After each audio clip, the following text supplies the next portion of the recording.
বিগত দিনগুলোতে ফিলিস্তিন এবং ভারতের সঙ্গে পাল্লা দিয়ে বাংলাদেশি লেডি ফেরাউন যেভাবে এদেশের শান্তিপ্রিয় মানুষের উপর হত্যাযজ্ঞ এবং গণহত্যা পরিচালনা করেছে, পিলখানা ট্র্যাজেডিতে 57 জন সেনা কর্মকর্তা, শাপলায় শাহাদাত বরণকারী নবী প্রেমিক শতাধিক তাওহীদি জনতা, 2021 সালে মোদী বিরোধী আন্দোলনে হাটহাজারী থেকে ব্রাহ্মণবাড়িয়া পর্যন্ত প্রায় 25 জন হেফাজতের নেতাকর্মী, সর্বশেষ 2024 সালের জুলাই আগস্ট বিপ্লবে শাহাদাত বরণকারী 2 সহস্রাধিক ছাত্র জনতার রক্তের বিচার না হওয়া পর্যন্ত বাংলাদেশের রাজনীতিতে আওয়ামী লীগ এবং হাসিনার নাম নিশানা এদেশের মানুষ বরদাস্ত করবে না।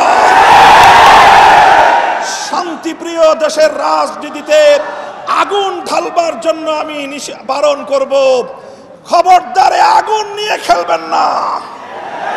এদেশের প্রতিটি শান্তিকামী মানুষের হৃদয়ে ক্ষোভের আগুন তুষের মতো জ্বলছে। ভিশনের ফুলঝুরি মেগা অফারে ফ্রিজ কিনলেই পাচ্ছেন 16 পিসের আকর্ষণীয় গিফট বক্স একদম ফ্রি। সারা দুনিয়ার মানুষ প্রেডিকশন করেছিল খুনি হাসিনার যেদিনই পতন হবে সেদিন লক্ষ লক্ষ আওয়ামী জালেমদের লাশ বাংলার মাটিতে পড়বে।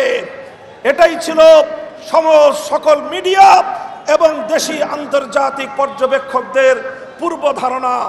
কিন্তু বাংলাদেশের শান্তিপ্রিয় বিপ্লবীরা সকল আশঙ্কা, সকল সেই পূর্ব ধারণাকে মিথ্যা প্রমাণ করে দিয়ে আওয়ামী লীগের কোন অত্যাচারীর গায়ে, কোন খুনির গায়ে বিচার বহির্ভূত হস্তক্ষেপ করা হয় নাই।